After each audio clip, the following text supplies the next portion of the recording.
सभी को जय जय सिया राम। कल हमने समझा कि सत्संग मनुष्य को ऊंचा उठाता है और कुसंग मनुष्य को पतन की ओर ले जाता है। आज तुलसीदास जी उसी विषय को और भी सुंदर उदाहरणों के द्वारा समझाते हैं। कैसे एक ही वस्तु संगति बदलने से अपना स्वरूप बदल लेती है। क्यों संत हर परिस्थिति में भगवान का स्मरण करते हैं और क्यों तुलसीदास जी संपूर्ण जगत को राममय मानकर सबको प्रणाम करते हैं। आज का यह प्रसंग हमें दृष्टि बदलने की शिक्षा देता है। गगन चढ़ई रज पवन प्रसंगा, कीचहि मिलई नीच जल संगा। शब्दार्थ: गगन आकाश, रज धूल, पवन वायु, प्रसंगा संगति में, कीचहि कीचड़, नीच जल गंदा पानी, संगा संग से।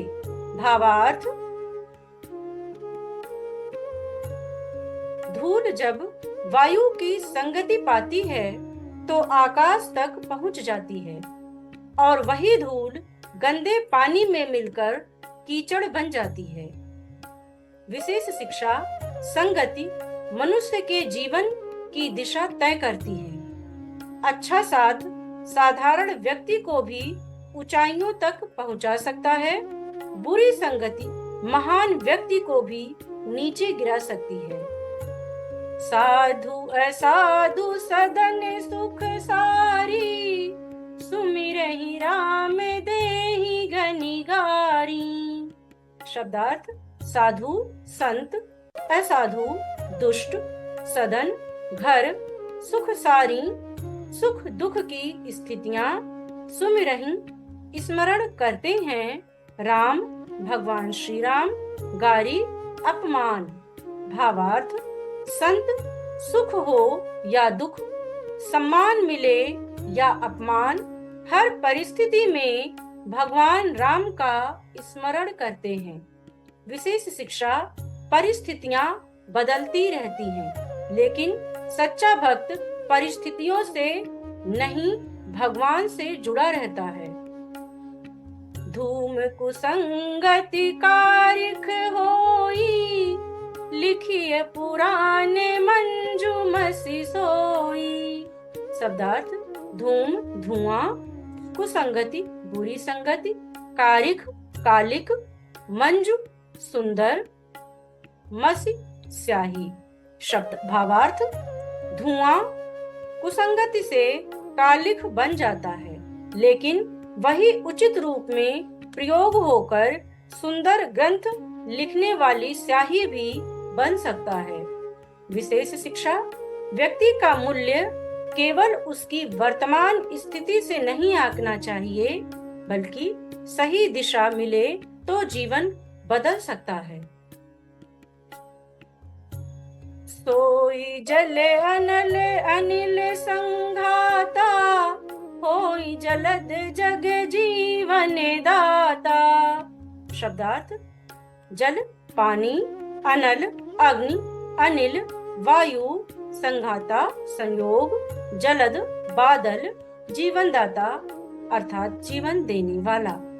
भावार्थ: पानी अग्नि और वायु के संयोग से बादल बनते हैं और वही बादल संसार को जीवन देने वाली वर्षा करते हैं। विशेष शिक्षा: सही तत्वों का सही संगम चमत्कार उत्पन्न करता है। सत्संग जीवन में नई शक्ति और नई दिशा देता है। ग्रह भेषज जल पवन पट, पाई कुजोग सुजोग, होहि कुवस्तु सुवस्तु जग, लखहि सुलक्षण जो लोग। भावार्थ: ग्रह औषधि, जल, वायु और वस्त्र ये सब अच्छे या बुरे संयोग से लाभकारी या हानिकारक बन सकते हैं। शिक्षा: वस्तु से अधिक महत्वपूर्ण उसका उपयोग और संगति है। सम प्रकाश तम पाख दुई, नाम भेद विधि कीन। शशि शोषक पोषक समुझी, जग जस अपजस दीन।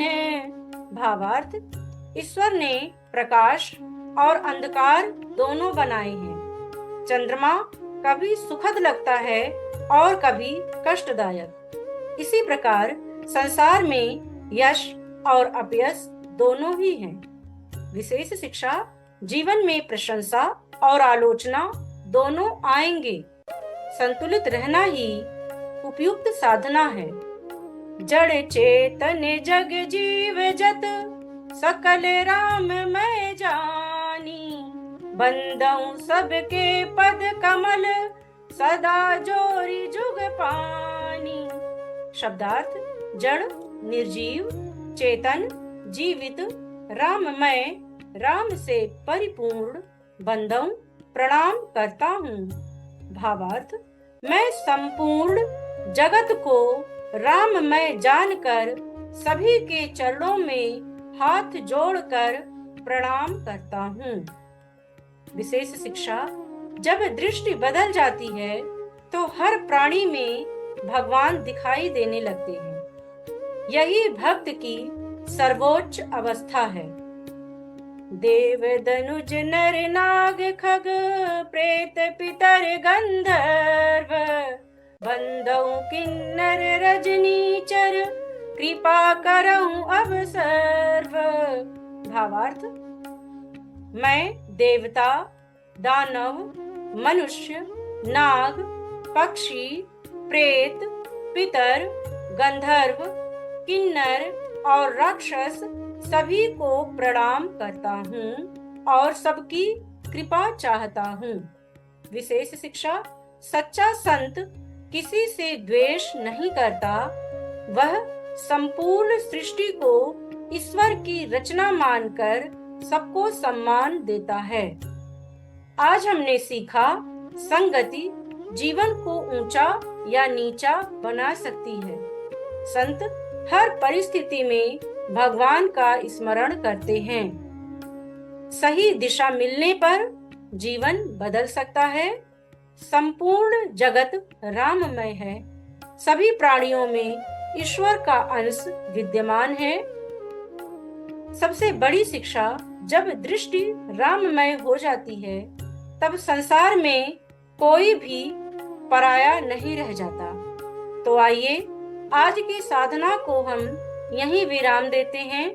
कल हम रामचरितमानस के अगले दिव्य रहस्य को समझेंगे और तुलसीदास जी की भक्ति दृष्टि को और गहराई से समझने का प्रयास करेंगे। सभी को जय जय सिया राम।